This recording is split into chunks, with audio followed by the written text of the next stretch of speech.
देखिए, ये भजन, भक्ति, उपासना जो शब्द आप लोग सुनते हैं,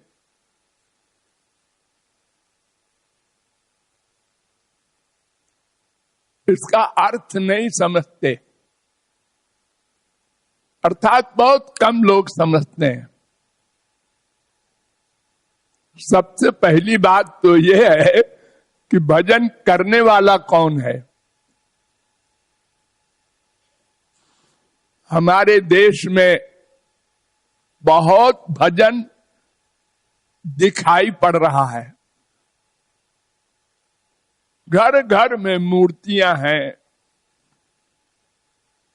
और बड़े बड़े आयोजन होते हैं। कहीं अखंड कीर्तन हो रहा है, कहीं हर अलग अलग धर्मावलंबियों में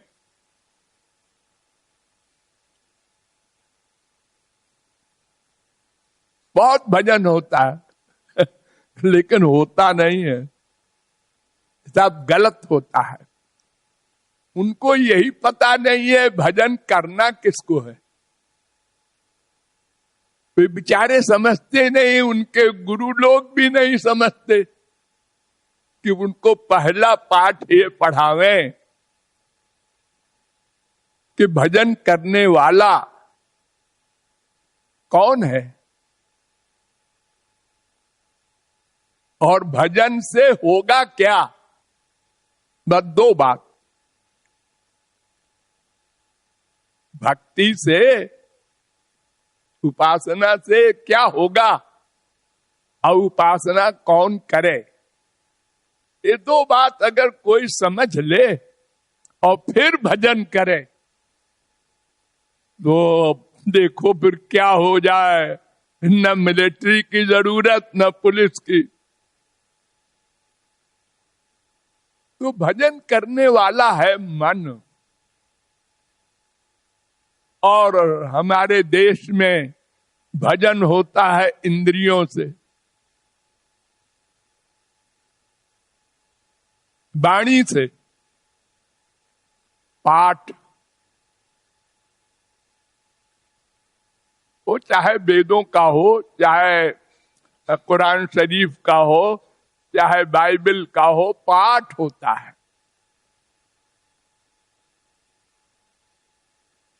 ये भजन का पर्पस क्या है?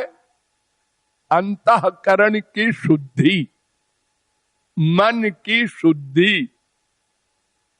ये अनादिकाल से मन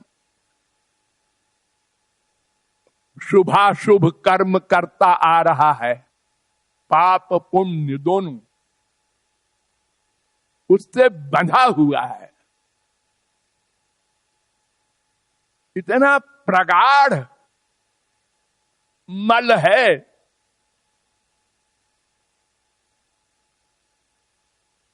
कि उसी के अनुसार वो अपने को देह मानता है और भगवान को भूला हुआ है।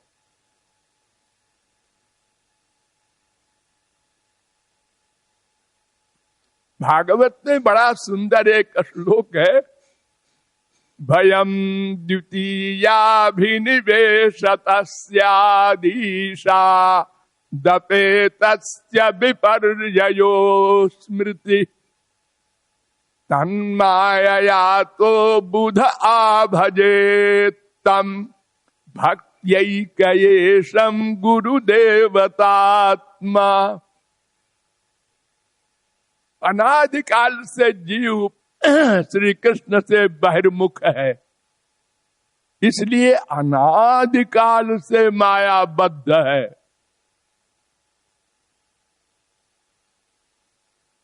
और अनादिकाल से ये शुभाशुभ कर्म करता आ रहा है।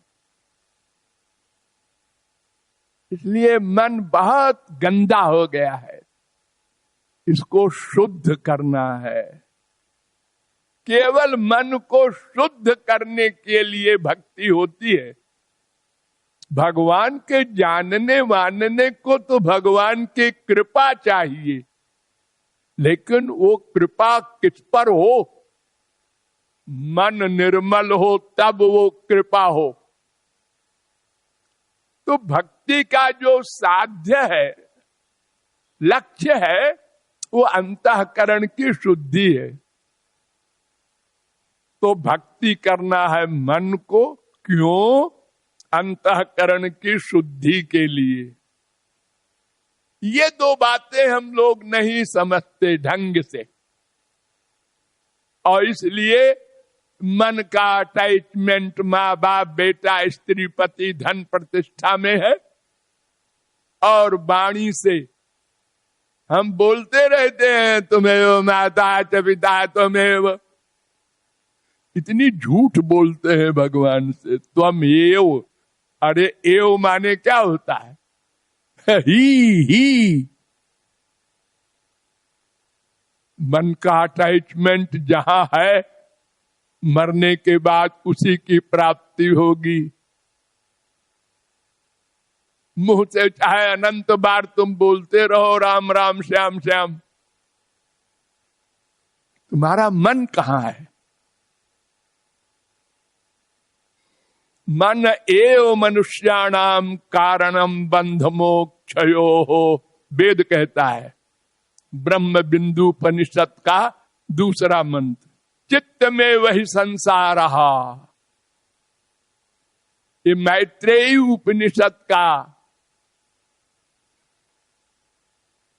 मंत्र है। चित्त ही संसार है और बंधन और मोक्ष का कारण है। मन ही से भक्ति करनी होगी। नारद पुराण में भी ये है, मनो मनुष्यानाम कारणम बंध मोक्षयो। शंकराचार्य की पंचदशी में भी ऐसे ही है, मनो मनुष्यानाम कारणम बंध मोक्षयो। बार बार गीता में भगवान क्या कह रहे हैं? मयि एव मन अवाधत्सो मयि बुद्धि निवेशय। मन लगाओ मुझ में, मन। भजन भक्ति जो कुछ शब्द है मन के लिए है। इसीलिए देखो एक ही श्लोक में, अनन्य चेता सततम यो माम स्मरति नित्यशः स्मरति तस्याहम सुलभ पार्थ। मैं बड़ा आसान हूं अर्जुन, लेकिन किस तरह? निरंतर मेरा स्मरण करो। मन को शुद्ध करना है, मन में लाना है श्याम सुंदर को, राधा कृष्ण को। वो शुद्ध है। इसलिए जैसे गंदे कपड़े को साबुन से शुद्ध किया जाता है, गंदगी हटाई जाती है, ऐसे ही राधा कृष्ण को जब अंतःकरण में हम लाएंगे, उनके मिलन की व्याकुलता में आंसू बहाएंगे, तब मन शुद्ध होगा। मन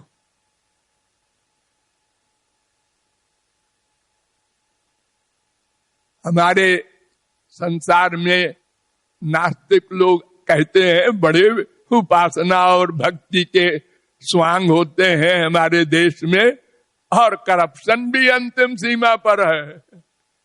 कितने घोटाले हो रहे हैं। ये सब घोटाले करने वाले भी मंदिर जाते हैं। हाँ, तो यही एक कारण है कि वे इंद्रियों से भक्ति करते हैं और करते भी नहीं। पंडित जी तुम भागवत सुना देना, हम बैठ के संसार का चिंतन करेंगे और गोलोक पहुंच जाएंगे। कितना बड़ा धोखा है हमारे संसार में। अरे तुमको भजन करना होगा, आंसू बहाना होगा, न गुरु कुछ करेगा न भगवान कुछ करेंगे। भगवान क्या करेंगे? अंदर तो बैठे हैं वो। एको देव सर्वभूतेषु गूढ़ सर्वव्यापी सर्वभूतांतरात्मा, वेद का चैलेंज है। सबके हृदय में भी है, सर्वव्यापक भी है, लेकिन कोई फायदा है उससे? है भगवान ठीक है, हमारे पाप पुण्य नोट कर रहे हैं, नोट करो इससे हमको क्या मिलना जुलना है। अरे कृपा करो तो बात है, अरे तो तुम कृपा मांगो तब तो करें। तुम तो संसार में सुख मानते हो, तुम्हारा डिसीजन है। संसार में सुख है, 1,00,000 हो जाए, 1 करोड़ हो जाए, 1 अरब हो जाए। हमारा बाप खराब है, हमारी माँ खराब है, हमारी बीवी खराब है, संसार में सुख है, भागो। और कृपा चाहते हो मेरी, मामेकम शरणम ब्रज। सब धर्मों को अंदर से निकालो,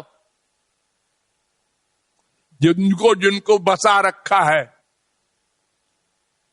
चाहे संसार हो, ये चाहे स्वर्ग हो, चाहे मोक्ष हो, सबको निकालो।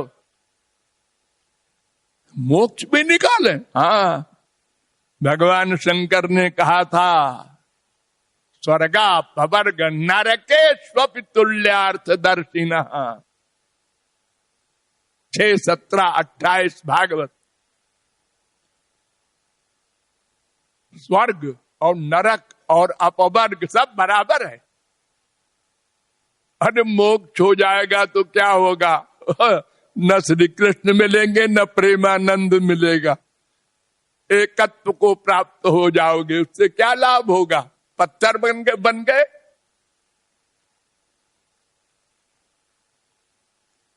तो मन ही बंधन और मोक्ष का कारण है। इसलिए यहां लेखक कह रहा है, सुमिरन कर ले ऐ मन, स्मरण कर राधा रमन